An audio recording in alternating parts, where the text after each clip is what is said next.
Still getting a little think timer there, but anyway, hello. It is the Rudy G Funk Show, and we're here just to make a little announcement, talk a little Freddy Kitchens. Um, Friday is preseason three against Tampa Bay, and the Stumbler and I will be, shall we say, reacting to it. So probably about 7 o'clock. Bing, Mullins, what's going on? How you doing, brother? So about 7:30, 7:30, probably seven. We'll probably bullshit a little bit before a game gets started. So I am going to try a new beer this week. I'm going to try and go light, so hopefully I don't go down so quick. Into retarded state. Uh, Especially when I saw this, I saw the Guinness Blonde, which I have never tried, being a Guinness fan. So, I'm doing well, bud. I'm doing real good. So yeah, we're gonna try a Guinness Blonde, which is a blonde. Uh, if you want me to read here, I'll actually real quick. I'll just read a crisp golden beer, citrusy with a refreshing finish. We refined our blonde recipe for brewing at our Open Gate Brewery and Barrel House in Baltimore, Maryland. We're here to combine 250 years of Guinness brewing experience in Ireland with American beer creativity. So it's about 5%, but I should be able to hold my own, I think, with it. So Friday we'll try that. I'm not drinking that now, and it's a school night. I don't want to be a clown, in a couple hours. But Nathaniel, how are you, bro, Chacho? Good to see you. So this is not the blonde. This is the blonde, and I will not be opening the blonde until Friday because we do have a little bit of willpower around here. We do. So, yeah, we'll be in the cave of the Stumbler, the only real living cryptid. Yep, we'll be there Friday, and just tonight. If you saw the title. I do mean that. Every time I hear Freddy Kitchens talk, I like him a little bit more. And I'm really impressed with a lot of his conferences. Not that the one and only Stumbler, that's right. The only living cryptid that you know of for sure, the Stumbler, will be there Friday, and we'll have a good time. It is preseason. Oh, shit. But we will be there reacting. So, yeah, back on Freddy Kitchens. And I hope nobody holds offense to this, but that transition from Hugh Jackson to Freddie, and in my opinion, and I got proof of that, the whole kind of mom nurturing technique compared to like the dad. Steele, what's up, brother? Hey, Steele, what do you think about? I mean, now that there's time to like reflect on it, and that's kind of why I really like to do like reactionary. Well, obviously we do reaction to the games but I mean, Bad Dog went pretty hard at Baker in his video, and that's cool. I liked his video. I thumbed it up, and it's a pretty good video. But now that we kind of, when Baker got in touch with them, and I still really don't know exactly what he said, but the way Baker made it sound, if you're to believe Baker, was that they took several conversations and kind of, I don't know if they actually twisted his words, but they gathered it together as if Baker was not talking well of Daniel Jones. So, and we all know, and Bad Dog admits this, how we all felt when they took Daniel Jones. Everybody was pretty surprised of it. So, I kind of feel that it kind of coming from him is a lot of it, a lot to do why a lot of people reacted to that, and probably not very good. But now after him getting in touch with them, and I don't know if you saw his conference or not, Steele, but he did mention that because he's good friends with Saquon and some of the other Giants guys, that he felt a need to clear that up with them. which it sounds a little out of character for him that he just kind of, you know, he's portrayed as this. He's, you know, he says whatever he wants. He's never going to take anything back. And I don't think he actually took it back. It didn't sound like it did. It sounded like he smoothed it over with Jones, that it's not what he thought or not how it was portrayed. So I don't know how the hell I started talking about that. I think, oh, it was Steele coming with that. But, you know, anyway, back on Freddy Kitchens. To me, and I've said this several times in a lot of our streams, even while Hugh was here while we were streaming, one of the things that really bothers me was that that kind of mom mentality that I think is necessary. You know, this isn't anti-mom or anything like that, but when it comes to football, Freddie just proves to me dress rehearsal starts Thursday. You guys play Thursday? Steele?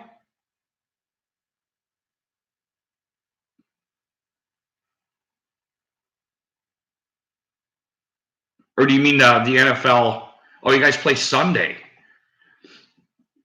Did I see? Who is it? Eric of Steel. Is he doing? Did I hear he was doing one of his first live streams? I thought he said Friday. So why would you do it Friday if they're playing Sunday? I don't know. Maybe I'm probably misinformed. I thought he was going to be doing their preseason game. So you guys play Sunday. Maybe it was Sunday. But anyway, I'd like to chime in on that dude's channel. You know, I'll give him a little support. But anyway, it seems to be a clear difference between Hugh and Freddie. That Freddie really does take like the kind of dad approach you would take. You know, and I would say, who's hey, Scott Silla, what's up, brother?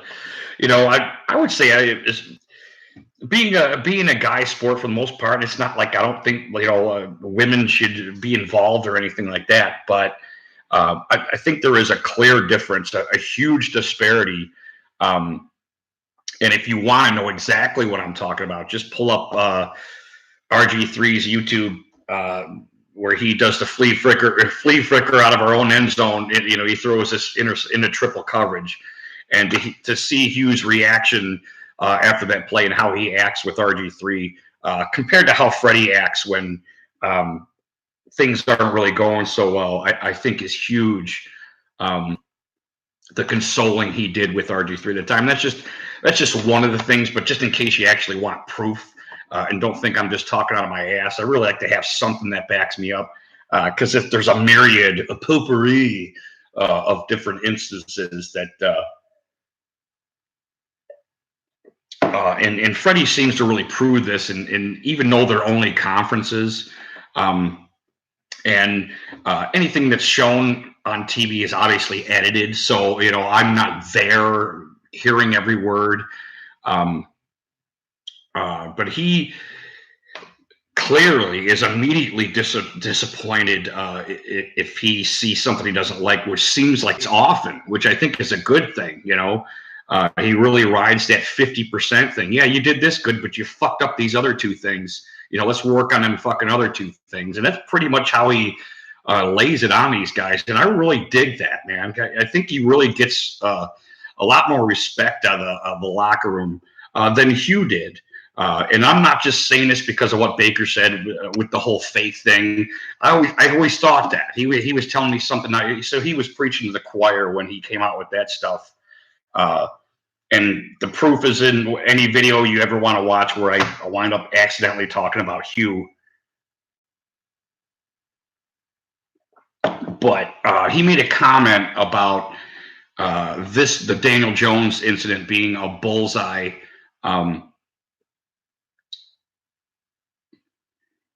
About the Daniel Jones incident being a bullseye on the Browns. And the media was kind of really nudging him about this. And he made a quote like, you know, well, what's a bullseye? And when he first said that, I kind of got tweaked a little bit. Like, what the hell is he talking about? And this is, like I said, this is why I don't do reactionary videos when it comes to especially stuff like that, the hearsay stuff or whatever. But it kind of bothered a lot of people. But as I thought about it and had time to think about it, his point was pretty clear. I mean, he obviously knows what a bullseye is, but if you're playing a team that week, you're in a fucking bullseye. That's basically what he's saying. He's saying, what's the difference? They're going to be there to whoop our ass, and we're going to be there to whip their ass, and hopefully we'll win. That's what NFL is. So I think I did hear some fans calling in that were a little kind of tweaked by that too. But I fucking liked it, man. I like I said, I think he handles the media well, and I think I might even go on a limb, despite us not playing a game yet, so far as I see. In a sense, the media doesn't like Freddy as much as they did Hugh. And I think I touched on this a little bit before, that Hugh, it seemed like they could mold Hugh a little bit. Because the media does feel that they have some sort of power, not just individual, but I mean, as a whole. And Freddie says stuff like, no more fucking insider information. You guys ain't getting shit. And I don't necessarily know if that was to anybody in particular, but I always had the theory that like Mary Kay Cabbagehead was getting inside shit from Hugh. That him and Hugh and her were that was one of his allies. And I don't even want to get into the whole ally conversation because I believe I made some comparison to if you remember in Fight Club when Brad Pitt's character says to Ed Norton's character, and obviously they're the same guy, how this girlfriend of ours is going to compromise our goals, and how brilliant I thought that was said, where because you hear compromise is some kind of fucking great word, and compromise means you're fucking moderating your situation. So that was my comparison to Hugh and his allies. Obviously Sasha and Sushi and Budapest weren't his fucking allies, but he had other allies that kind of kept him in there, and ultimately it was his doom, I think. So coming back around to what I said about how I don't fully believe that, but I see hints of annoyance with Freddie because the media is kind of out of the loop now. Like we're not fucking telling you shit, basically, and it really annoys them. It seems, and it shows in some of their interviews. When he talks like this. So that's another reason I like him, because and I do like our. I'll say this a million times. I do like Cleveland media. It is pretty good. Sodom and Cool Christian. Hey, I did watch your shopping video, Scottzilla. That's good shit. But anyway, I had several things that I wanted to say. Our line. The media is really harping. And I have friends, very good friends that are Browns fans. Love you too, Scott. That really hear what the media says and kind of follow suit. And I don't think they mean to. Not like fucking robots or anything. But I'll hear something in the media and then I hear them kind of regurgitate it. One of the things is our line, because there still seems to be a competition in the right guard spot. The media is, they're harping on this supposed sore spot. And I hear the line coach talking like it's not really that fucking big of a deal. And he doesn't look perturbed like the line's going to blow up because Austin Corbett doesn't get the job and Cush gets it or something like that. And I'm not really fucking worried about it either. And G. Bush, if you are a Cleveland fan, G. Bush has a great radio show on 92.3 Saturday afternoons. I always try to hit him on my way home. And he made a great point that this offense is going to be a very line-friendly offense. And you shouldn't be worried about the line as much, that we are talented enough to get things done both in the run game and in the passing game. And I believe that too. One of the things that he said that I didn't really know, and I'm gonna refer back to when Baker and them played in the first preseason. I didn't like that no huddle offense. I don't want to say I didn't like it. I was just kind of shocked that they went huddle first preseason game. Who the fuck were we playing? Was it the Foreskins? Yeah, it was the Foreskins. And I kind of voiced my not displeasure with it because they whooped their ass in it, but it just kind of like it seemed like a sneak attack in preseason. You know, who really does that? But here to find out, they told Kansas City, or I'm sorry, they told Washington that they were going to do this, so they gave them a heads up. And one of the things that G. Bush refers to, and this is what you get when you watch all the verses like I do, when you're like self-scouting a quarterback and you want to have at least some kind of a knowledge about what these kids are up to, how good they are. I'm a verses watcher, like I tell you guys, and I'll watch all their verses. And you know what all the verses is every pass, you know, every potential play that they were ultimately involved in. And the one thing you don't see fundamentally, and this is what G. Bush's point was, is Baker ran a lot of the shit at fucking Oklahoma. That kind of no huddle shit where he's making decisions, gets a set of plays, and you call your audibles and you fucking do everything. I didn't know this, but he was doing a lot of that at Oklahoma, and this should transfer into the NFL. At least you saw some of it last year. Seems to be transferring. And I'm really starting to believe, of course I have a bias, you know, I'm just like everybody else in their team. I'm really starting to believe that these two puzzles are going to fit and that the line is not going to be a problem. The kicker, on the other hand, geez, the fucking media is riding these two guys into the fucking ground, you know. Every time they miss a field goal, they're just like, oh, fuck, we need a kicker, you know. And I'm not very huge on the fucking kicking thing anyway, you know. But you know, I'm an analytics guy. You know, there's like 79 games like within 3 points or less or something last year. So you know, it is significant. But I don't know. Look at Pittsburgh. Steele, are you still there?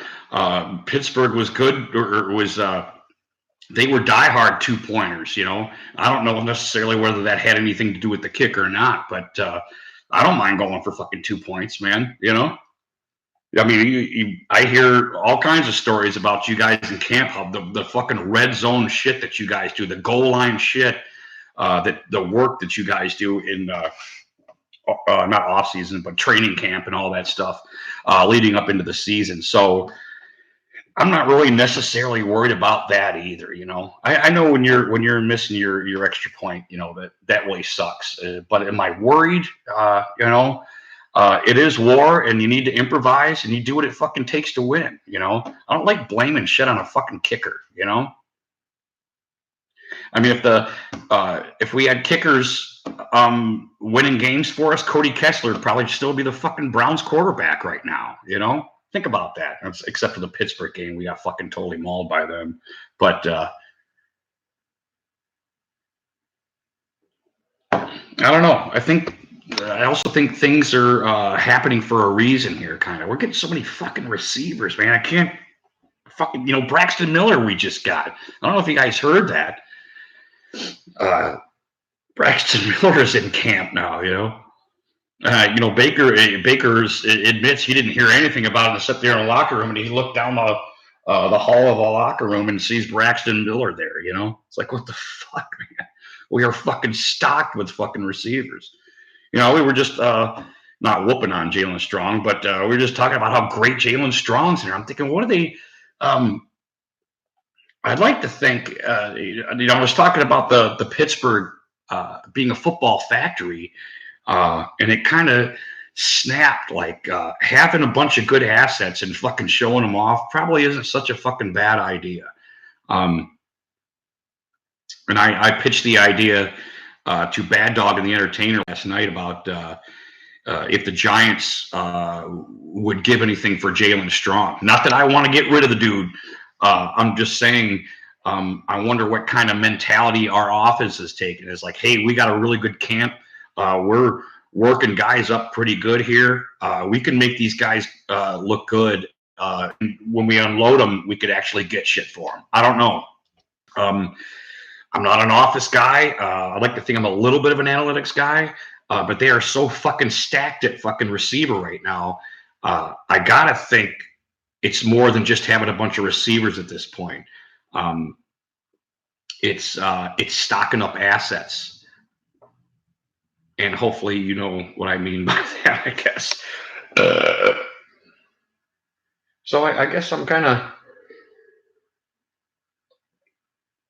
I'm still where I'm at on the Browns. I'm not gonna reconsider what I thought the number of games we should win or not. Hasn't deteriorated for me, despite being told that I should do that. I have been watching the Browns for a very long time, and I do understand you have a new coach. I do understand this is just preseason.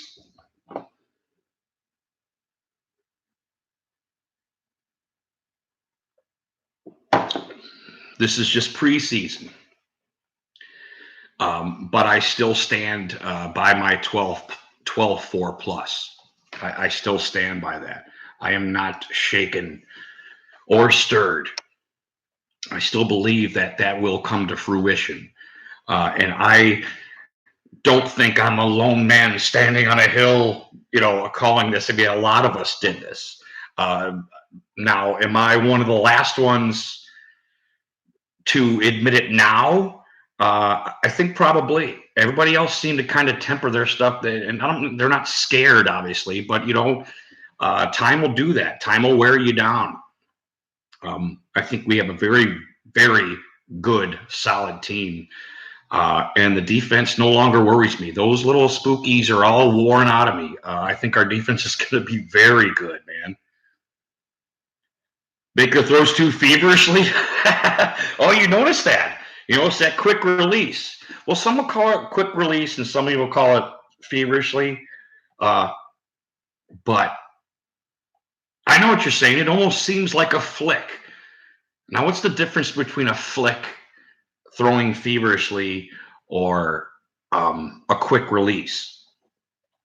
I don't know if I could explain that, because I think Baker's somewhat of an anomaly, almost like a Patrick Mahomes or something like that, where even in mid-balance, this kid seems to fucking get it downtown accurately. And I don't think our defenders were lying. I still think our defenders have that. Like I said in the Myles Garrett still sporting that Steve Perry mustache video, there's still animosity between our defense and our offense, which I think is cool. So I don't think they necessarily just want to run out there and try to make Baker look better than he is. But Denzel Ward, who is a very good corner, shutdown corner, and who I championed after we drafted him in another one of my videos, he was surprised at some of the plays that he thought he was going to defend, and Baker still fitted in there. And he didn't necessarily talk about his mechanics during the throw, because I'm not really necessarily sure that they're watching quarterback mechanics when they're defending a pass. But he was shocked at some of the passes he got into that he thought he was going to defend well.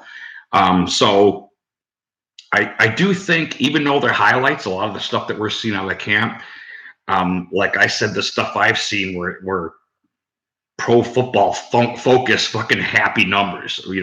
Right place, tight windows, just over the defender. A lot of great stuff he's been doing. And it looks like he's fucking having fun, which I don't want to say that's the most important thing, because football isn't a goddamn game. I just had to kill some kind of fucking, what the fuck kind of bug is that? Oh, can you see it? What the fuck is that? Some kind of beetle or something? It's not a booger because there's like antennas coming off it. So it's like, it didn't come out of my nose. I think he's dead though.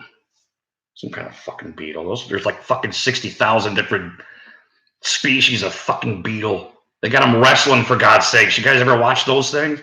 That's actually pretty cool. They like fling each other with their fucking horns. Hold on, I'll be right back. I'm going to dispose of this bug. Get me another beer. Oh, God, I'm getting old. I'm getting old.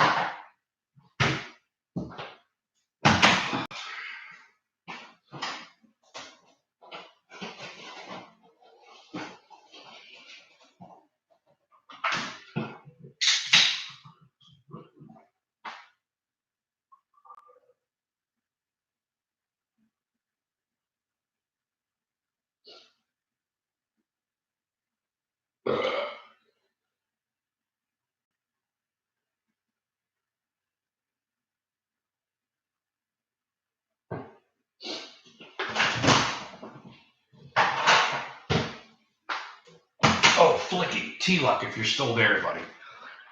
My interpretation of the difference between a flick and a natural mechanics of a quarterback. Hey, what's going on?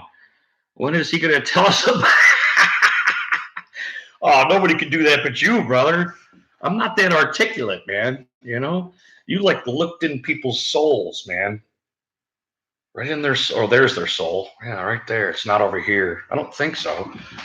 Would a soul be like a shadow, or is it in your heart? I don't know. I don't know. Yeah, excuse me just for a second. I just kind of want to finish the thought with T-Luck here about the flick. The difference between a flick and I don't mean a movie. I mean the flick, like a flick pass, is like it's an unfinished mechanic of a pass. That's what I mean like this. And this is something that a lot of people complained about with. You got it, brother. I can hear it. You know. Like when you type it out, I can hear it, and then there's sustain, you know. But I think that's what a flick is, in my opinion. Your mechanics don't finish, and this is what Jamar Lee 3 does. A lot of people complain about it. It's not a big complaint, especially if you complete a pass with it. But I understand why it's done. You got a guy in front of you, so you stop their momentum. One of the things that Baker does well is even in like goal line positions, when you're throwing like a 6-yard pass over the line right up the middle, he always kind of still follows through. Wow, that's a big ass hand. But he just slows his arm down, which is kind of weird. And I've seen him do this at Oklahoma too. Lamar Jackson will flick it. And that was, that's a mechanics no to some people. But I was watching Mason Rudolph quarterbacking the other day, was it last week? And he holds on to the ball too long. A lot of people don't like that. Ben Roethlisberger does that. He's made a fucking living doing that. I don't mean to swear at you guys, but that's one of the things I liked about Ben, which is one of the reasons I wanted to have that dude. What beer you drink? Of this? It'll be Friday. I'm gonna do it Friday with the Stumbler. We'll do the preseason 3 at the Cave of the Stumblers Friday at 7. So, speaking of Friday, did wasn't Eric of Steel doing like his first live stream this weekend? Did you guys see that at all? Stumbler, nice. Oh, this is a Yingling right here. It's a school night, so I'm drinking a Yingling, but I will be drinking a Guinness Blonde, which is a very interesting beer to me because I really do appreciate Guinness and what it has been for 250 years, a masterpiece of beer. And they came out with a blonde, which it almost makes me want to take the Guinness draft and put it on top of the blonde, like a black and blonde or something like that. But I want to try the blonde first by itself and get drunk on that while I'm watching the brown and orange. But just a little A recap here: a crisp golden beer, citrusy with a refreshing finish. We refined our original blonde recipe for brewing at our Open Gate Brewery and Barrel House in Baltimore. Isn't that weird? They opened a brewery house, and it was like their first one, and it was like 2018 in Baltimore, Maryland. Isn't that weird? Could have came to Cleveland, man. You know, you're welcome to come to Cleveland. You know, what do they go to Baltimore for? Anyway, so they made this beer, and it's a blonde, which I guess is kind of like an ale or something like that. And it's only 5%, so I should be okay. I should be able to get hydrated like a bottle fuck fast. The Cameo Awards. Oh, is that what T-Luck was talking about? Yeah, I definitely want to be there for the Cameo Awards. That's fucking awesome. Oh, boy, I tell you what, dude. The 8 Camel Toes name really has worked out well, hasn't it? I mean, a myriad, a potpourri of different avenues you've taken with that have been clever, I think. And the Cameo Awards is... all right. Awesome. What's Bob the painter guy? What the hell is his? How do I always forget his name? Love that motherfucker, man. God, I could watch that dude for hours. I have watched that dude for hours, actually. You ever take? I think it was on. They brought it back on Netflix, and I took a Sunday once, and I don't know if it was just rainy or some shit like that. Motherfucker.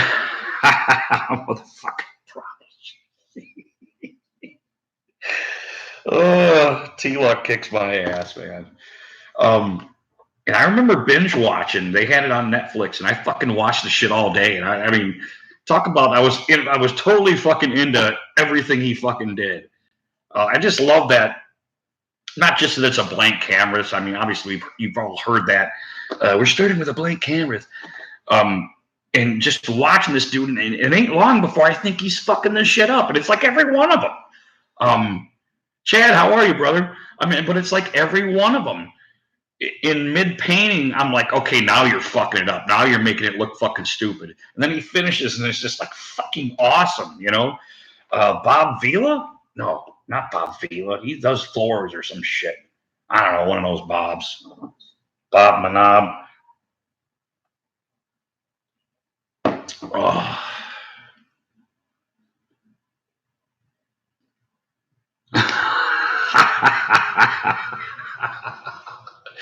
You had, okay, so this isn't the first one. Well, that's even cooler. That's fucking cool. Oh, that's awesome. So what's been up? I haven't seen many videos of you guys. Normally there's like 2 videos by Wednesday, you know. Oh, this is the 5th year. No shit. Wow. Yeah. Right. He would like put it right over something. And I'm like, oh, dude, you just fucked up your shack, dude. You know, your cabin. Oh, but it always just turned out brilliant, man. You know what? You know what my favorite was though? When he would paint like a fucking pond, okay? And he would paint like the land around it. And he'd take like a fucking putty knife. And to represent the reflection of the water, of the land, of the house, of all that shit, he'd just take his shit and like just fucking scrape it. And it would pull the paint, the oil paint from the canvas, and like it would like settle on the water, and it would look like a fucking reflection. It was like the most amazing fucking thing I've ever seen. I know it looks simple, you know, and he probably held it a certain. I just couldn't do that. I feel like I would fuck it up somehow, you know.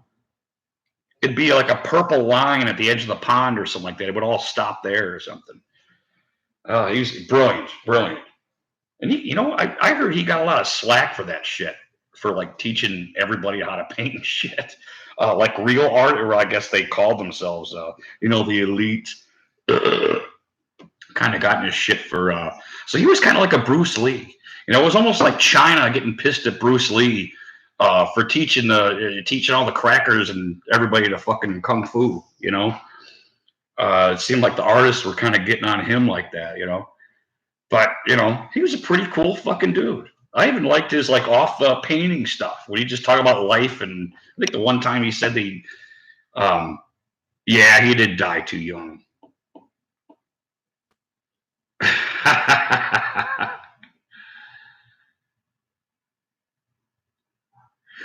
No shit. You know, he was an avid hunter too, and I just learned that just from watching his video, from listening to him.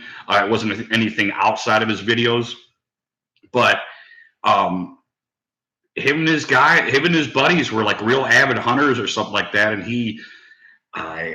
the way he told the story was he started rescuing. He went like full 180 and started rescuing animals instead of hunting them and stuff like that, which is, you know, that's pretty cool. I think I remember him talking about saving some squirrels from babies and nurturing them, and how they all come around his house still because he fathered them and shit like that. Fathered them.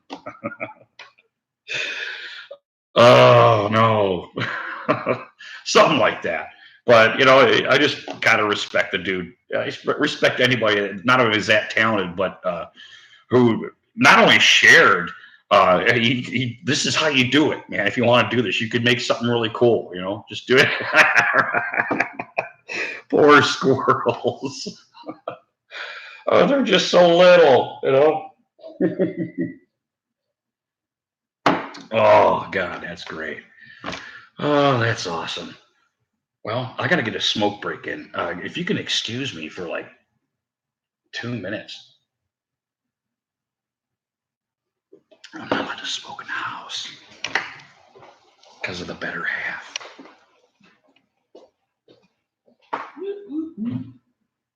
Oh, goodness. Oh, my goodness. Oh. There we go. Tell you what, guys, it's been fucking humid lately in Ohio.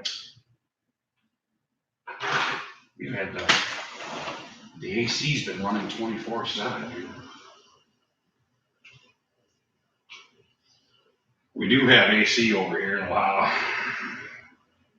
We got it last year.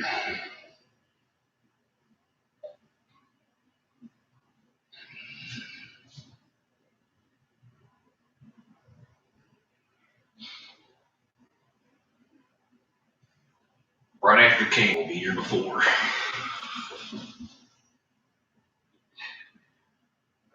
It's still thick as fuck outside. And it's obviously totally nighttime now, but it kind of still feels like it's fucking 80 degrees out.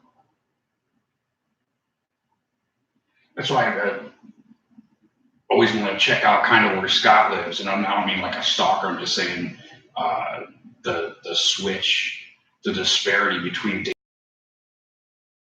And like, I heard it can get down to like 60 at night or something like that on the desert.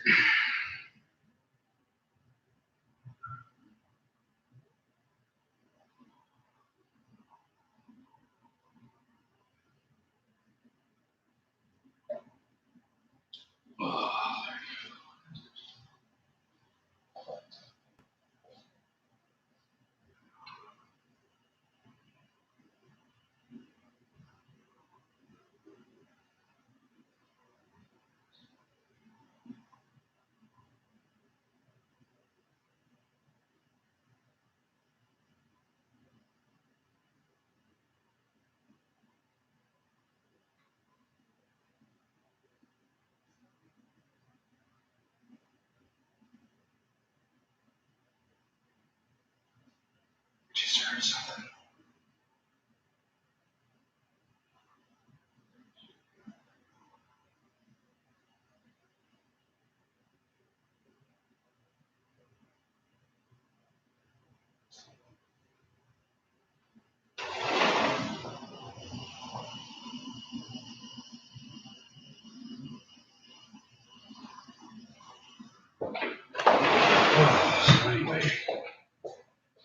So anyway, I didn't know hummingbirds could be assholes. That's why, everybody cuts on man all the time. Animals are assholes, man. We got one of them fucking, what do you call them? Not necessarily a feeler, a drinker, for the fucking hummingbirds. And I don't know, we get slowly but surely they started coming around, and we get like, I don't know, anywhere from 3 to 5 of them. But one of them's like a bigger asshole than the rest of them. And he'll hang at the fucking, they look stupid because they're so fucking small, It's not like a normal bird on the wire. And that fucker will hang there by the drinker, and he'll wait for some of the other fucking hummingbirds to come around, and he'll fucking check them, man. You know what I mean? Shoot it. Well, that's quite the challenge there. And stop calling me Shirley. So he'll sit there on the wire, which, we have a wire coming from our fucking house to the pole, and it kind of droops down, dangerously low, I would say. And he'll sit there on that fucking thing, and at dusk, that's when they all come, They all kind of come in different 5-minute kind of increments. But this dude will sit there, and he'll wait for one of those to hover, and he'll fucking go like that. He'll like come off the wire about 5 inches, like he's going at him, and they'll fucking leave, and he'll go sit back down, just to keep him the fuck out of there.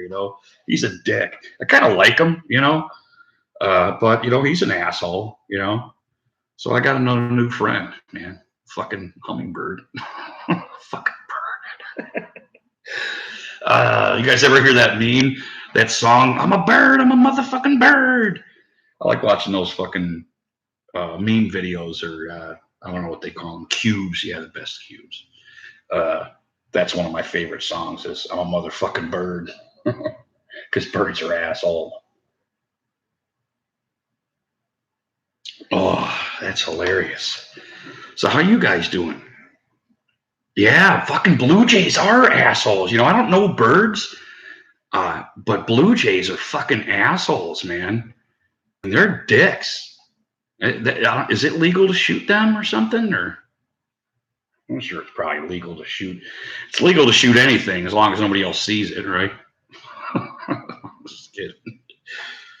You gotta be a pretty good shot to shoot a bird too, I would imagine. Unless you got a sniper rifle or some shit. Yeah, blue jays are fucking assholes.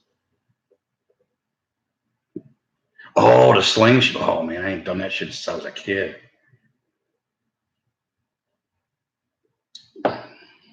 Yeah, that's what it seems like. It's like they fucking they fuck with everybody, unless it's like a crow or something. A crow comes in there, and that's like, Dad, get out of here, son. Fucking crows are fucking badasses, man. I don't know. I still, we were at the Stumblers, I think the last stream, and a crow showed up. A Stumbler feeds all the deer and stuff out in his yard, and it's not like it's a residential area. It's not like we're out in farmland or anything, or at least not where we live. But the animals that he gets coming, he gets all the deer. They get bucks. A fucking assload of birds. But we saw a crow, and I just get astounded at how fucking big they are, man. Every time I see them, it's like, oh, that's a fucking crow. Look at that. It's big and black, But yeah, crows are assholes too. But they kind of deserve it, I think, because they're that big, I don't know. Maybe they don't. Oh, what else do they get? Oh, they would get, their yard would flood. So they would get these 2 mallards, this couple, this married couple of mallards. And talk about some fucking funny shit, man. And I might have talked about this before. The way they waddle up to where the feed area is, off of the standing water that's, what was it, May. Didn't it rain all May or June? I can't remember which one it was. So there was standard standing water there for quite some time, like counting crows.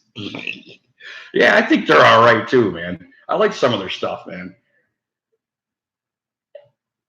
But just the fucking male, the way he would walk up to the feed area first in front of his wife, the wife would follow. But just the fucking, dude's fucking head, he'd be like, motherfuckers, man, you better fucking stay out of here, man. I got the old lady here. You touch her, I'm kicking your ass. The way I should take some video of that and fucking upload it, next time they're around. But they came pretty regularly, and it was just the two of them. It was, it was fucking hilarious. And I would laugh so fucking hard to see him walk up to the feeder, man. It was just awesome. A couple of ducks. I don't give a fuck about ducks, but now I think they're fucking cool.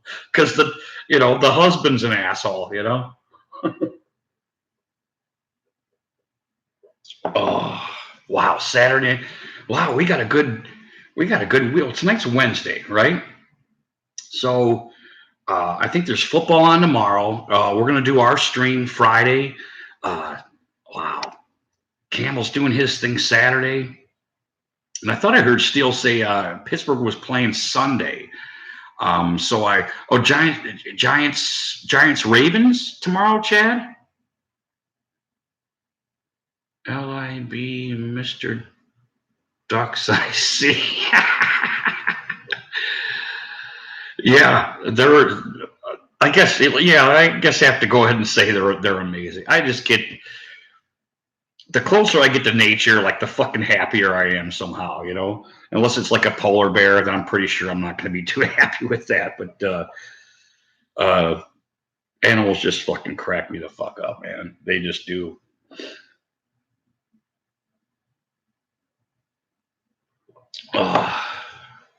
Giants Bengals. Actually, I haven't watched or heard anything.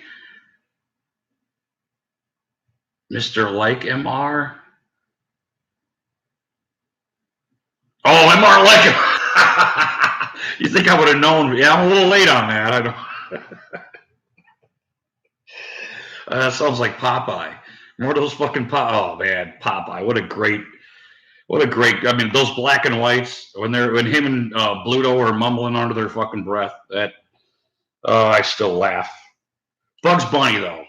Bugs Bunny was my favorite actor of all fucking times, man. I'm telling you, Bugs Bunny was a fucking badass. Fucking badass. Love that Bugs Bunny. When he caught, remember when he's dying, he's acting like he's fucking dying. Tell my mother that I love her. He'd do this like fucking 5-minute death scene, Bugs is the shit. Or he'd fucking Fud Man be chasing him. He'd do a jump in an air into his hull, but he'd go whoop, whoop, whoop, whoop, whoop, and he'd go down into his hull, and then Fud would be following behind him, and he'd go whoop, whoop, like Bugs would come out and like pull the hull away from him, and he'd go right into the fucking ground, Bugs was a good asshole, man. He was a really good asshole. One of my favorite assholes of all time, I think. Oh, Ravens Eagles. Ravens Eagles. There you go. Yeah, they are, dude. They are. Really weird shit. It's different. I don't want to say they're not funny, because I have watched some of them with my kids and had laughed. They put these little parent notes in some of their cartoons, and yeah, some of them are weird. That is for sure. I really do like the Warner Bros. All of the Warner Brothers. I thought they were like, Stooges-esque in a certain sense. Yeah, it's weird. It is weird. Some of it's subliminal. Some of it I'm just like, I don't think you should be watching this. Some of those like Adventure Time. I'd always kind of have a blast watching it because it was like so fucking freaky and shit. But like I would get done watching it with my daughter, and I'd be like, I don't know why. Something made me want to tell her to like be careful or something. I don't know what the fuck it was. It was just so fucking weird. I can't explain it. I can't really um, articulate. Teen Titans. I think I've watched that before. Actually, that's the one with the dude that looks like Robin Hood, right? Make him dumber.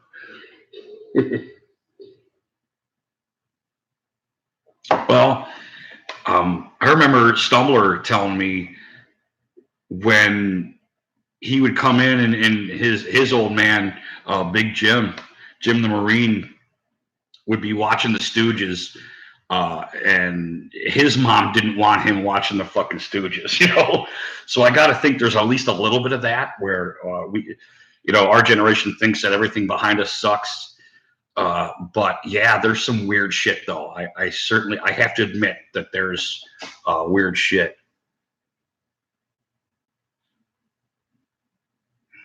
At least one is more towards uh, DC style.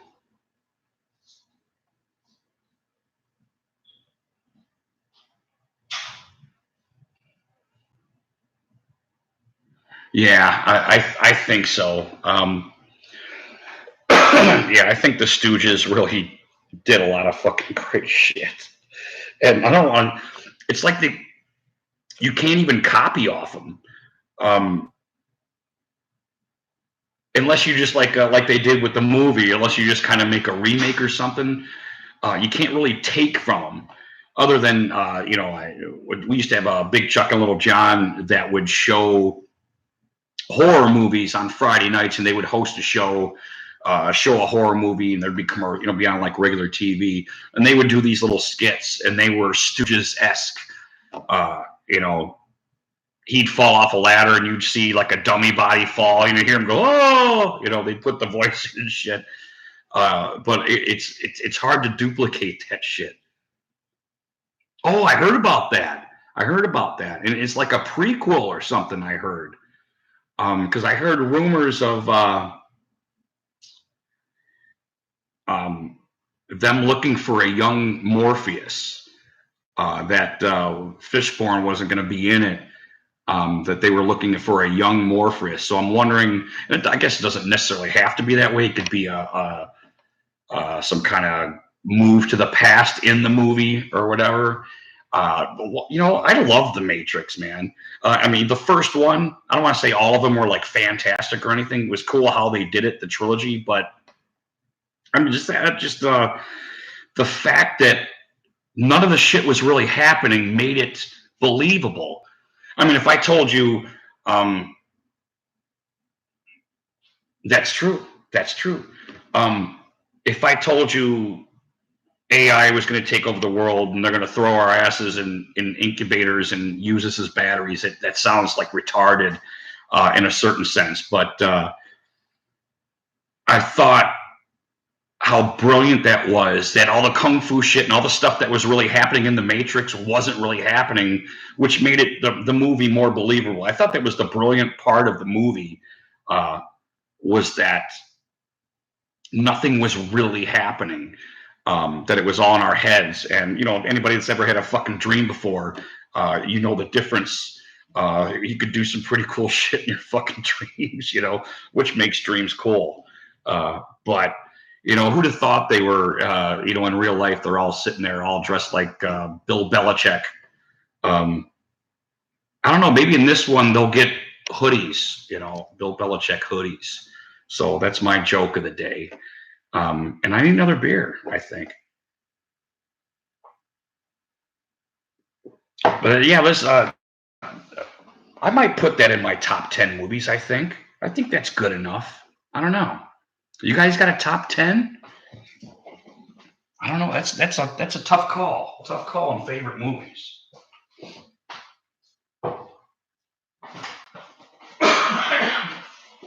Excuse me, beer.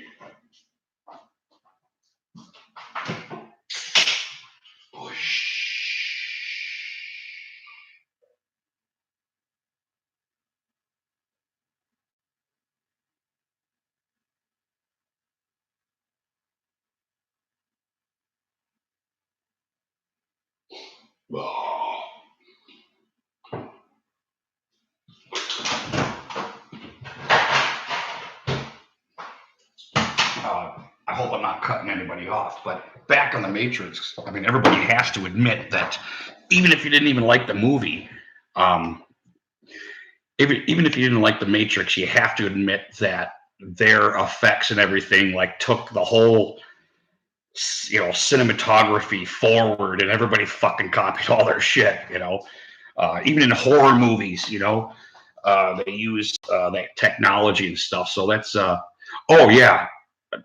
Anybody know a top 10? Like if you could name them all off, or should we go top 5? Is 10 a lot for text? Is it really? How old are you, Chad, if you don't mind me asking? Because that is a good flick. That is not a bad flick, man. And I would never cut that movie down because that is a pretty cool flick. Okay, so you're a little over a decade behind me. Pulp Fiction, yeah, that's that might make my top 10. Even it's like a comedy, to me. There's just so many great scenes in that movie. Yeah, that's definitely a classic. I mean, if that's not in your top 10, that is an instant classic, I think. The coffee. To this day, me and Stumbler still do the Harvey Keitel when he drinks the coffee and goes, "Oh, like this is fucking great." Oh, Tombstone is very good. I mean, not that Forrest Gump isn't. Tombstone is that's a rewatch for me. That's one, kind of like Castaway, where if I see it on, I'll watch the whole fucking thing. If I'm over somebody's house and we're sitting there talking, I quit listening and I'll start watching it. Tombstone is a fucking great flick. And there's another one. Val Kilmer really fucking stole the show in that fucking movie as not Wyatt Earp, Doc Holliday.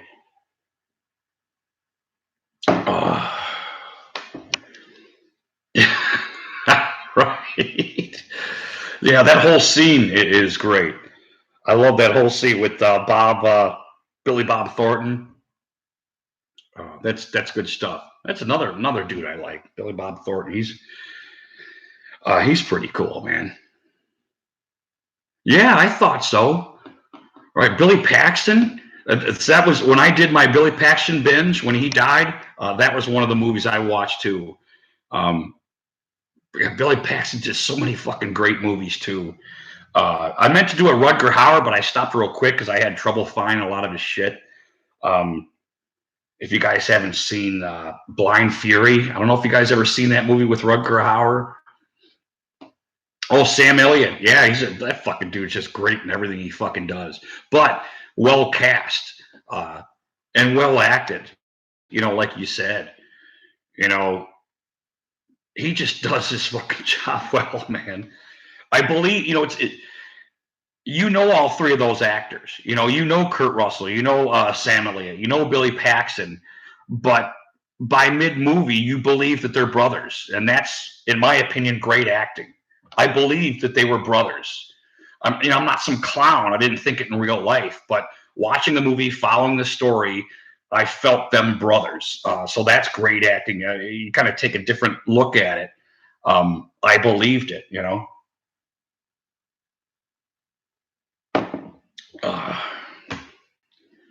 Yeah, well directed. And you heard, I don't know if you ever watched like the yeah, Val Kilmer.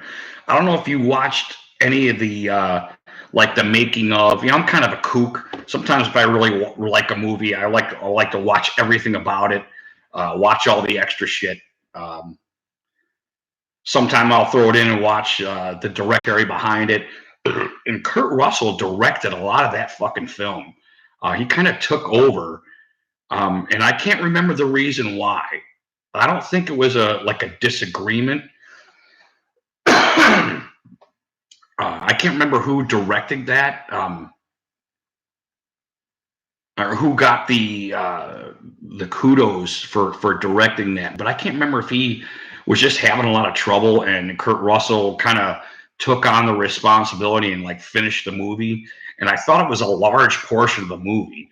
And I don't know if you guys ever heard that, but yeah, I can't remember because there was so many it was so star-studded, man. I mean, everybody was a fucking star in that. All the chicks were all stars. They're all chicks you had seen before in other movies. I forgot their names though, but yeah, Clint Eastwood movies are fucking badass though. Yeah, I always loved Kurt Russell, man. I just always did. Ever since The Thing, I really wanted to know everything I could about that dude, you know? I love The Thing, and I think I liked him better in other stuff, but I like The Thing so much, I will always start there, kind of, you know? Yeah, I thought he was great in that, what was it, Death Car? What the fuck was that? Quentin Tarantino.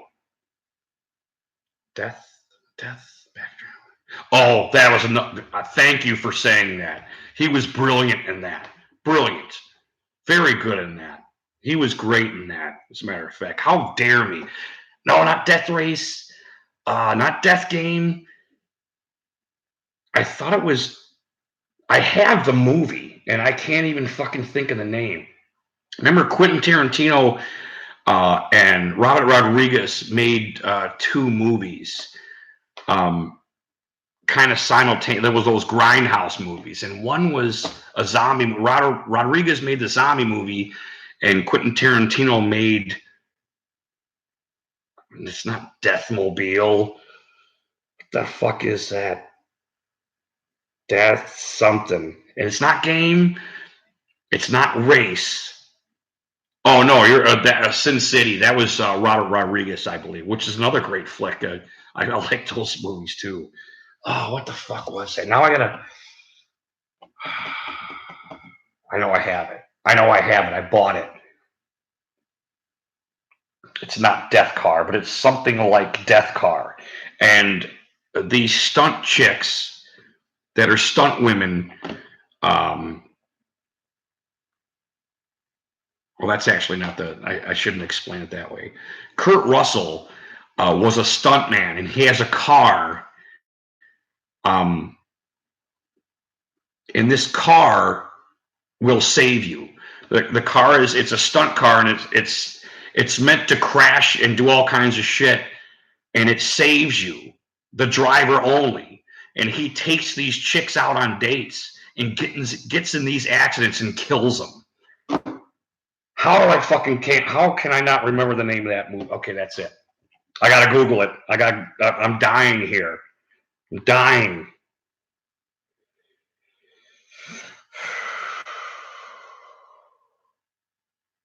Google, what's that movie with Kurt Russell where he drives the death car?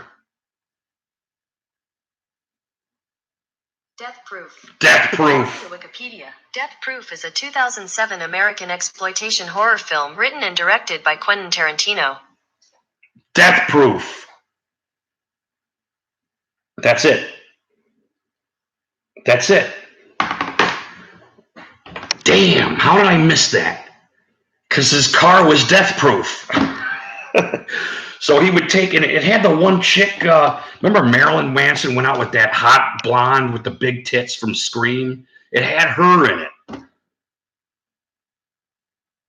And he would take these chicks out on a date, and he would go and fucking wreck this car, and he would kill them. And it was brutal. It was pretty, if you haven't seen it. Oh, you have. Okay, so you guys probably seen it. You just forgot the name like I did.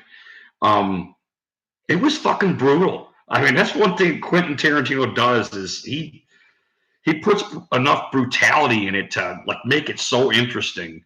But actually, my favorite acting was when those stunt chicks. He started messing with those stunt chicks, and he's trying to get away from them, and his pleas to be left alone, I thought were so fucking sincere. And cowardly. You know, he went from being this badass that takes chicks out and kills them in his fucking car to being hunted by these chicks. Oh, no shit. You lived in Nashville. No shit. What was that like, dude?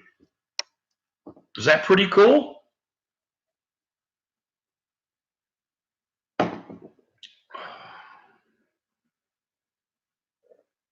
I guess it's kind of hard to sum up in text, you know.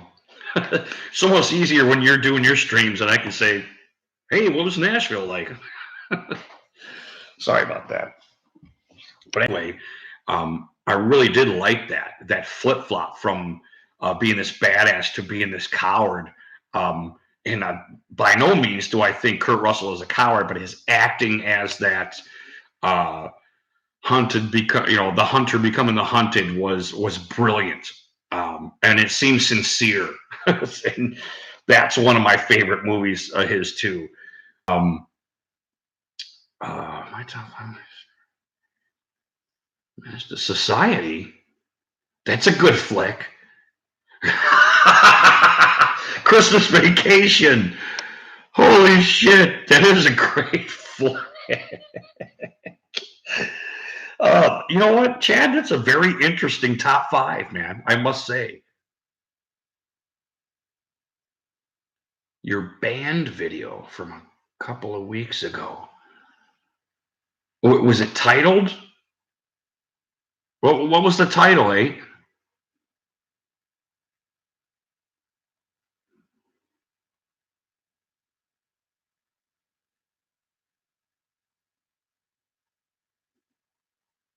Blood in, Blood out. I've heard of that. I don't know that I'd seen it, T. Yeah, I like the first. The second one was a little. I don't think I got. I haven't watched it as much. So I'm just gonna assume I didn't like it as much. I know that sounds like a little stupid. I mean, but we watched the fuck out of the fucking first one, man. And then I watched the third one a lot more because I think I did like it more. But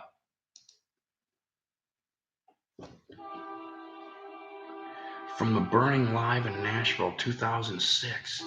No, so we're in the archives there. So if I go way back, I can find that, right? I'll have to check that out. Uh-oh, it said I'm unable to connect to chat. Please try again later. Hold on a second. Tell me, try to test these. Testies.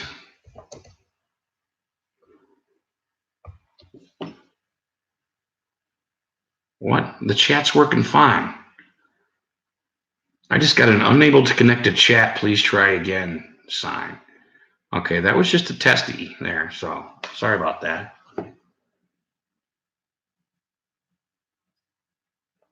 God, you know when I think about it, I don't know if I can even do that. I feel like I'm betraying movies by giving a top five even. Top five, man, because you know you got your life. Oh, it didn't put it up there. What is this? What gives me the opportunity to remove it? Well, I already. Huh? Can you guys hear me? Okay? Is there anybody out there?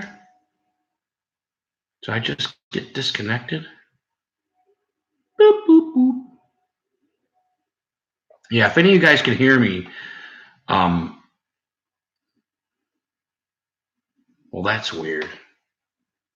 I just got disconnected from chat, and I don't know why.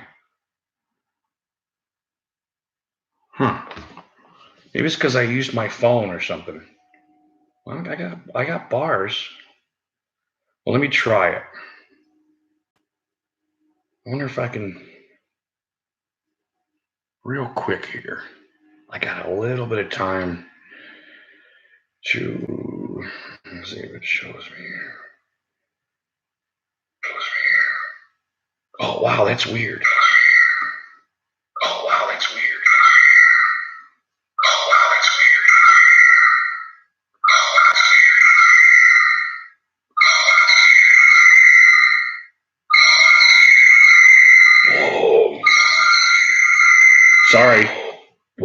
was fucking freaky. My phone was freaking out. So why didn't this post? Did it post? So, it looked like it posted on my phone. All right. That's weird, man. Yeah, I don't know if you guys... Well, see, I see somebody got on again. I don't know if you guys can hear me.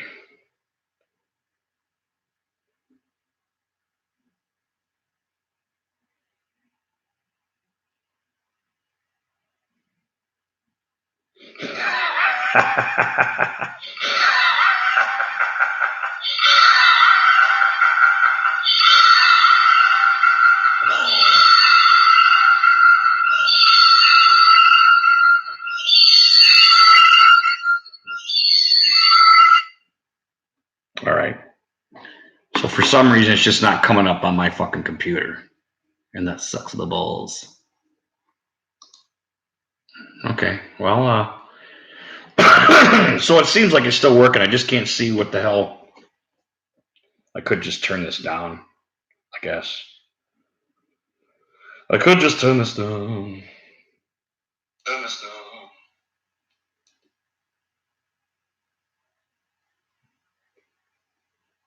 Boobs can count to potato. I gotta go up and see what the fuck that was about. I blame the great state of Idaho. Okay. Well, that's funny. Okay. So my computer's just glitching. That's cool.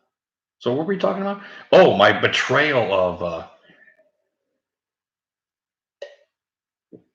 by making a top 5, I feel I'd be betraying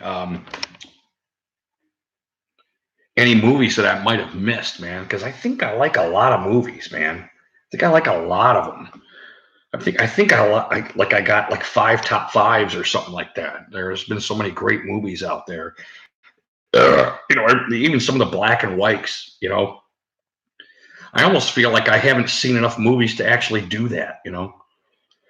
I mean, I've seen a lot of movies. I don't know, man. Top 5.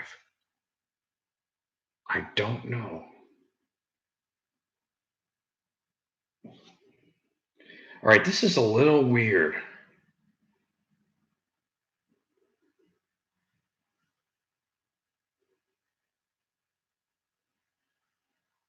Oh, Chad, is that got Hillary Swank in it by chance?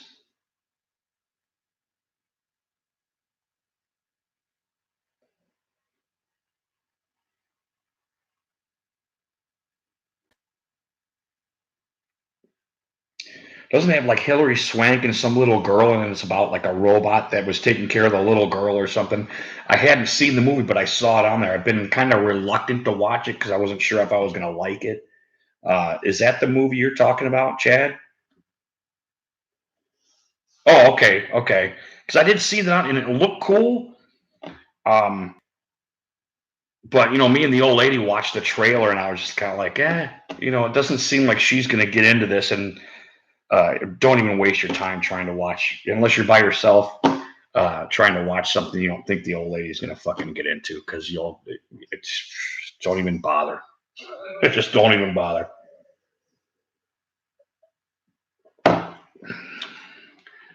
Yeah, I wonder if there was something I could do to fix this. Okay, if I hit remove, I retracted a message.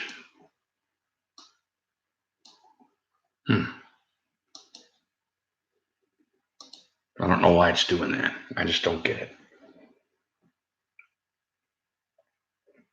You know how often that happens to me? That happened to me with Troll Hunter. You ever see that?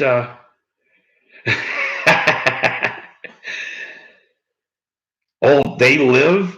Yeah, like the original with Rowdy Roddy Piper? Oh, yeah, I've seen that. Yeah, that's a cool flick. What the hell's his name? John Carpenter did that movie. Yeah, Chad Trollhunter was another one. I kept seeing it, and that's back when they had a rating system where you could actually find fucking good movies, you know. And then they got this percentage thing so that you'd watch a bunch of gay shit, you know. Anyway, I think it had 4.5, like almost 5 stars. Wait a minute, the Prestige. Did I see that? Wasn't that didn't Batman play in that?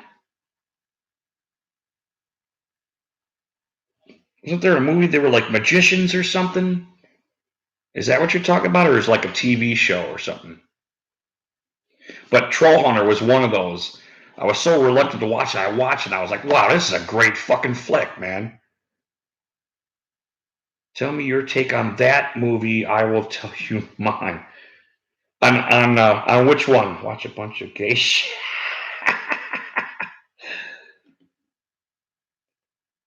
Oh boy, The Violinist. Oh, what movie were you talking about? They Live? Is that what you're talking about?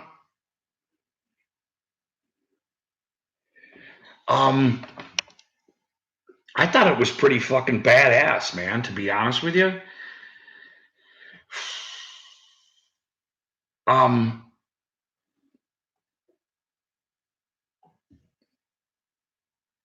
I think it's kind of neat because I think there's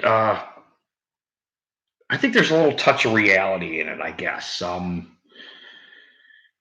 how we perceive things, our perception of things, and how we get used to stuff. I don't think they touched enough on it, maybe, but I do feel like that sometimes. Uh, like people, they don't have their glasses on, you know. I don't know. I guess especially now, with a lot of the shit that goes on, it's kind of weird, man. With marketing and the such, you know. Uh, I don't know. I think it's getting better, and then sometimes I think it's getting worse. But I thought that was a really cool fucking take. The whole subliminal thing, you know. I liked it, especially, and it had Childs from The Thing in it too. And I really like Kevin David, I think is his name. Kevin David Williams, I think is his full name. Um, but I liked it, especially when I first saw it. You know. Oh, The Prestige, Chad. Was that? Were we talking about the same thing with what's his name that played Batman Begins? It was in the last failed Terminator.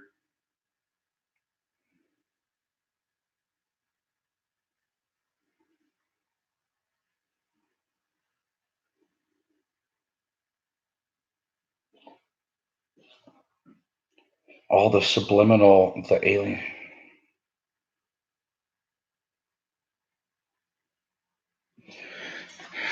Oh, let me wrap my head about that, buddy.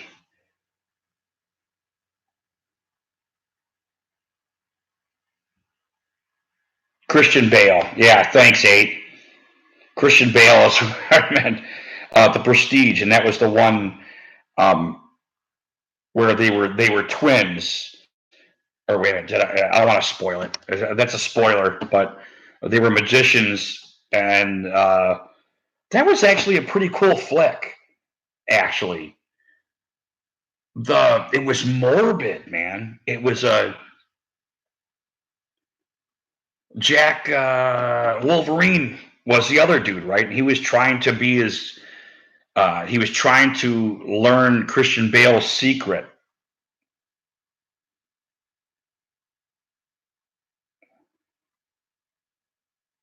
Oh, the perfection.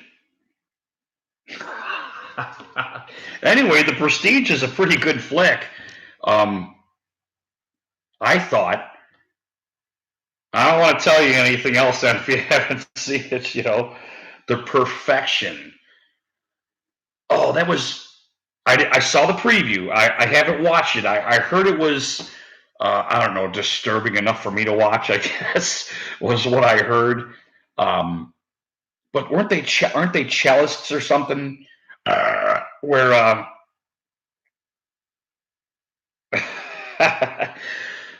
they were like cellists or some violinists or something like that, and they were so competitive, things were kind of getting out of hand or something. Um, is that the one I'm talking? It was like a black and a white chick, and they were both in an orchestra or something, or I don't know. Why does my shit do this? I don't want to look at my phone. Okay, so I was talking about that one. I'm gonna need a smoke break here real quick, guys. Can you give me 2 minutes? I'm trying to absorb T-Luck's interpretation of "They Live." I got to read it one more time.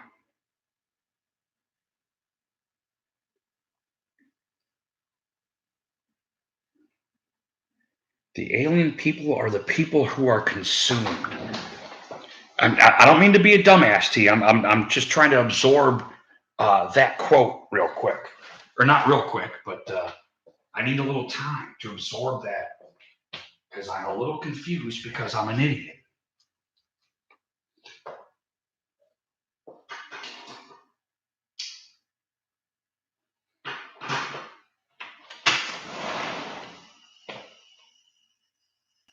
Damn, it's still fucking humid out here, man.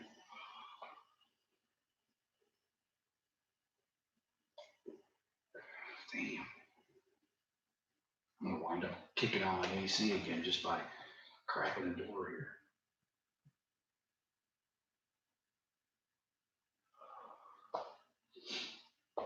It's just the opposite in the winter. I get the wood stove going.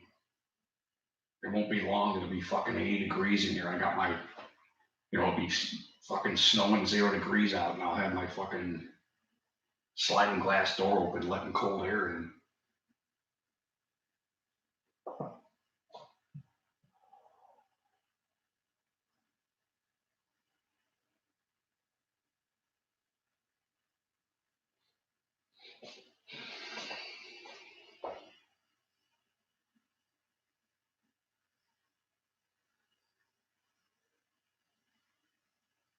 Okay, T, I know what you're saying now.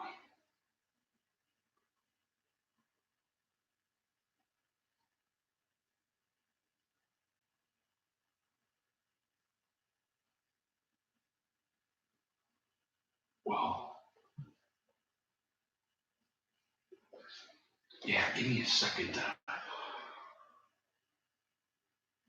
Because I want to be in front of this to hear your reply. So the aliens were the only ones that could see the signs like that. Is that correct? They were like, hmm,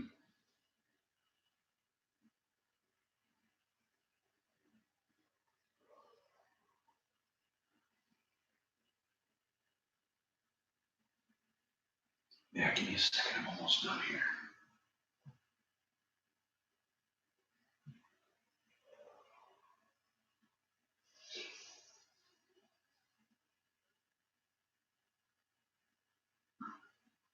Oh, there it goes. My AC just kicked on. It's all my fault.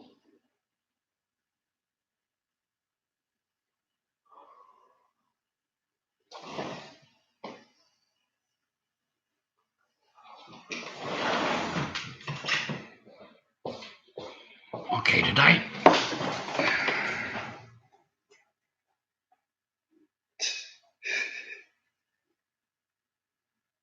Hey, why did Chad's shit get deleted?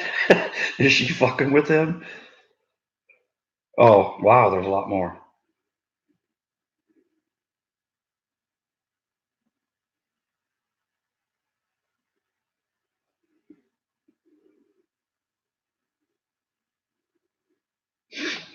What the fuck? What the hell?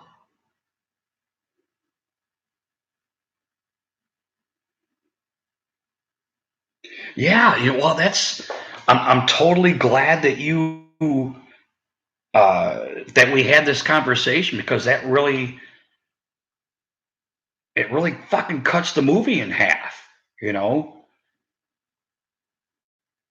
not that the subliminal part didn't work on the humans, but wow, that's interesting.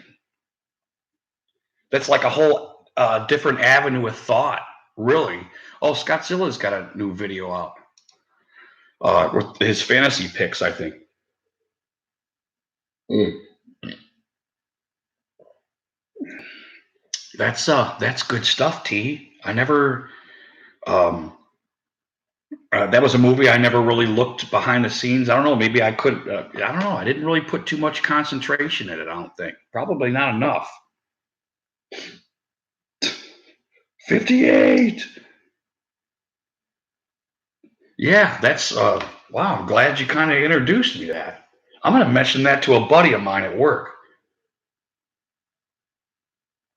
I wonder if he, because we always talk about shit like this too, our interpretation of movies, and it's that's what's great about movie talk is hearing somebody else's interpretation and taking a side that I mean, obviously that's a pretty important side actually when I think about it. I hate to keep looking down here, but yeah, it's my phone. My chat isn't working on my computer because my computer fucking sucks balls for some reason. I don't know. I got one more beer in me, guys, and I gotta. Uh, I'll have to get off within like 20 minutes here, I think. But I gotta. Wait, I didn't drink all of these. What the hell?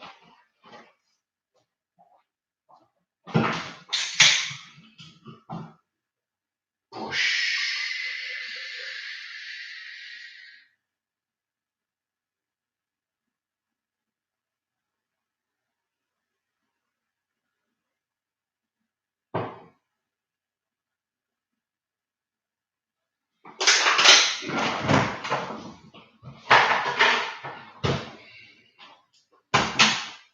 Wow, that's. I think it's interesting that you just brought that movie up, T. To be honest with you, you know, I don't want to say it was one of my favorite movies, but um, I did like it, and that's very interesting.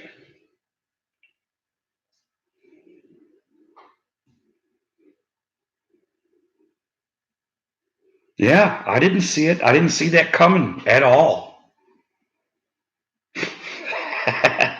Yeah, T-Lux got the glasses, man. That's what he's trying to tell us.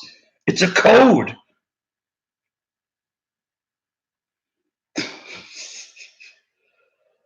Beast, how are you, brother? T-Lux got. Oh, I gotta put these. I gotta put these Guinness Blonde back in the fridge, or they'll taste like shit.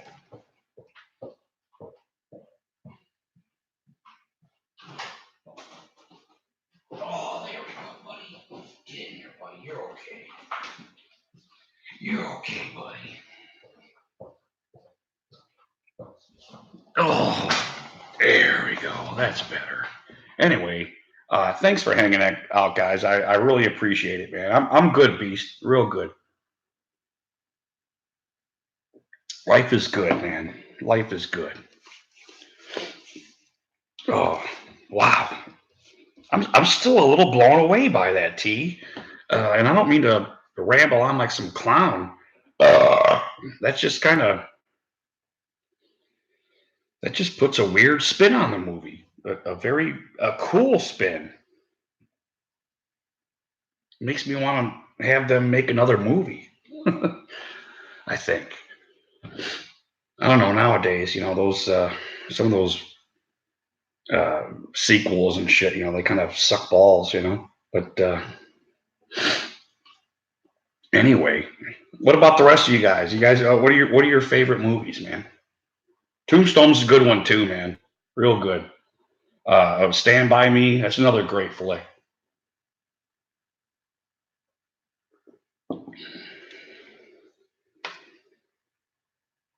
You are too, T, and I really appreciate you being a subscriber, man. I really do.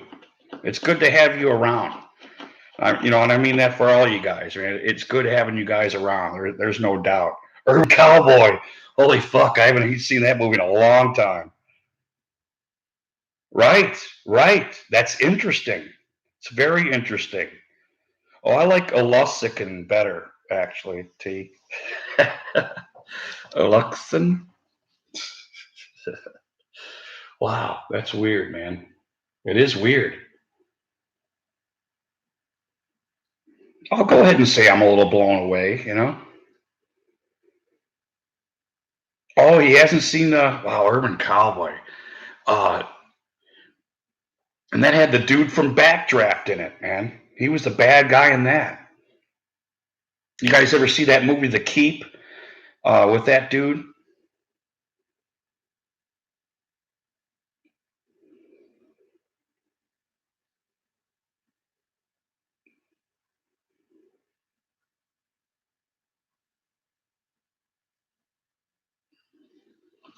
Why would this be unable to connect to chat? I just don't know.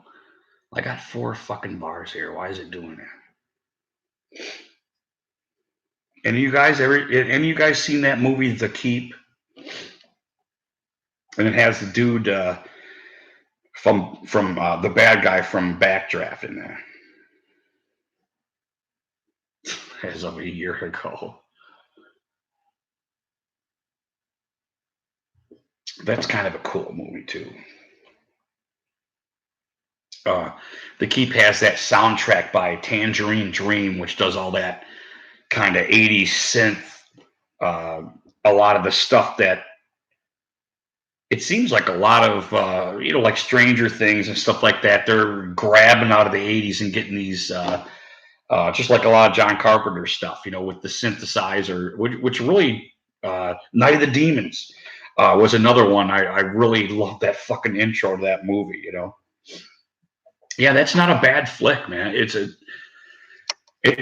That's actually got The Keep's got quite a few popular actors in it too, and I'm gonna try and the bad guy from Backdraft.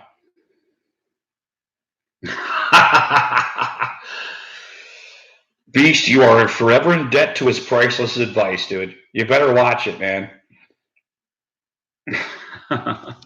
It's a cool flick, man.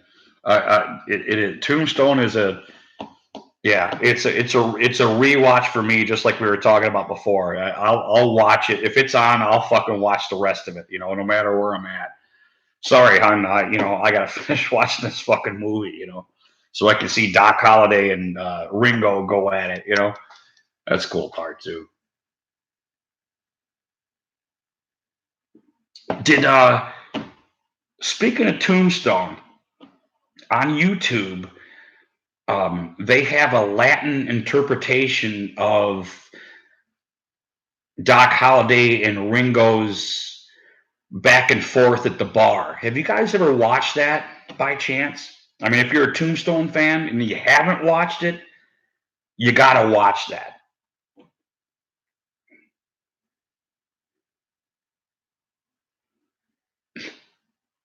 Oh, you have so you've seen that. It's fuck it makes me like the movie even more after watching that. If you're a fan, uh, it was pretty cool because actually, you know what? When I think about it, the fact that the movie didn't um, subtitle it for you was interesting because I don't consider myself a guru or anything like that, but by watching the old dude and how his reaction to what they were doing and his acting, it like made him a better actor. And I thought that was well done. As I watched the subtitled version of it and watched the real version of that, because you remember the old dude's like, hey, we don't want that shit here. We don't care what kind of language you're talking, because they felt, even though they didn't know what the fuck they were saying, it was bad. So I thought that was really cool.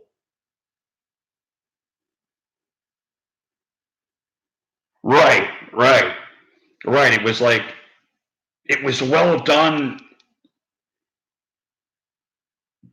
without even having the subtitles up there. So knowing exactly what they said made it like that. It was so much more rewarding watching the movie several times and always kind of wondering what they said, and then like discovering on YouTube. I was just like fucking blown away. Um, it made it that much better, rewarding. I would say it made it rewarding watching that. Plus, you gotta love that shot glass scene when he does the shot glass and he spins it around and kind of makes him look stupid and shit, you know. Oh, all's fair in love and war, right? But yeah, that's a good fucking flick, man. Wow. Anybody else? Who's got favorite movies out there? Oh, Beast like oh, what the fuck did he like? I don't know the dude. I picture the dude. John Travolta. What the fuck was that? I forgot it already. That's what's great about drinking. I really have to struggle sometimes, and I think the struggle is good. You know, I embrace the struggle. Modern Cowboy, nope. Drugstore Cowboy, nope. Death Proof, that's what it was.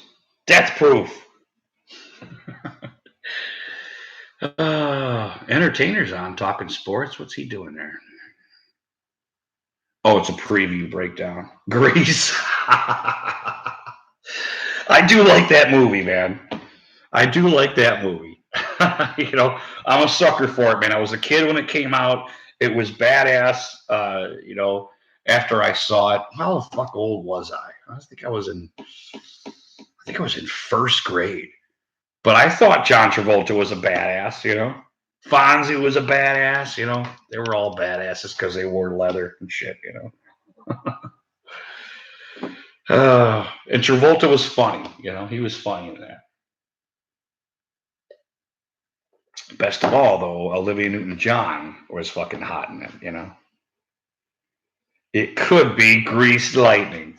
Oh God, the reenactments we'd do at fucking home.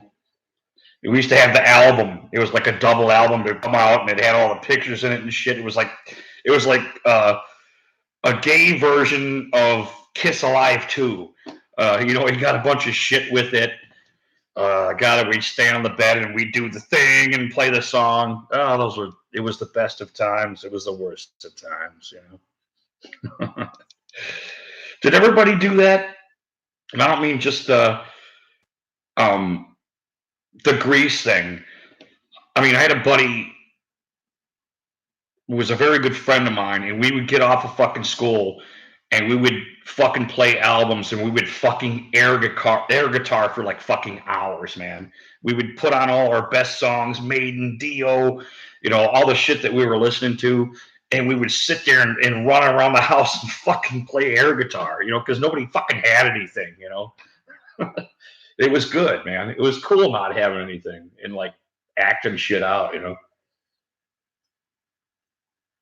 But we would do that. You know, he'd ride my bus home, and we'd say like, my mom and dad would be working or something, so we'd have like a few hours to ourselves, and we just like, you know, probably get stoned and um, air guitar for a couple hours, you know. But it came regular, you know. We would do that like every chance we fucking got, man. Good old air guitar. I don't think they do that anymore.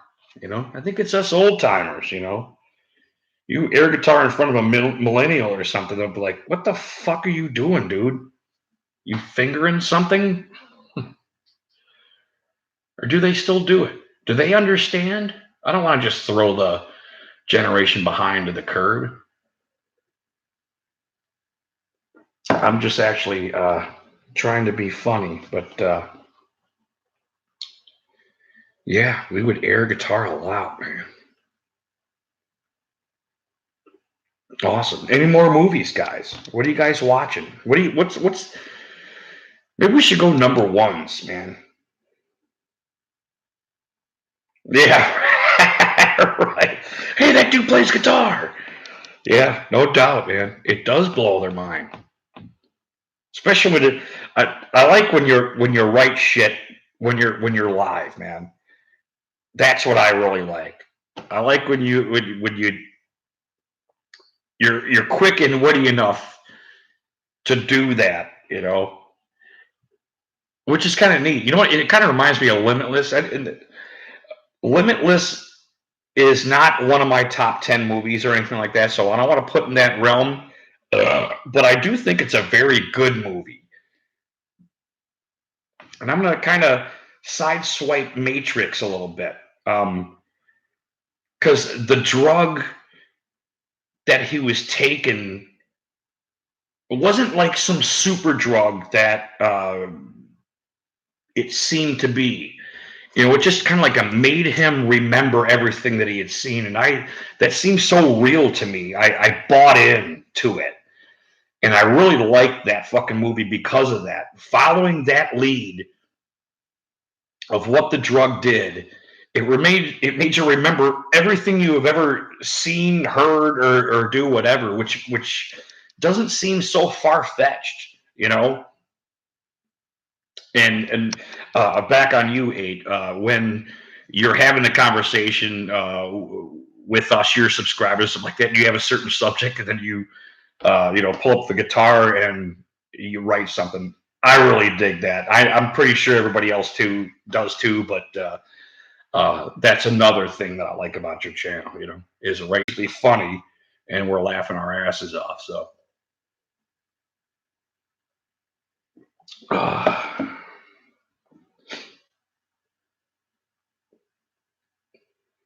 Acapella. Yeah, I do like that movie, man. I mean, I do have it. I bought it because it was good enough for me to buy and keep in the archives. But I appreciated that part of it, kind of like the Matrix. The fact that nothing was really happening. Limitless had this like truth to it, and it really finished up. It at the end, it finished up bad guys coming to get him, and he's losing, and then flipped. And oh god, here I go. I'm fucking spoiling it, man, in case nobody saw it or something. The ending I really liked how it finished. That was really cool. Because I like good guys winning too, man. I don't just like all the dark movies where everybody dies and that whole shit.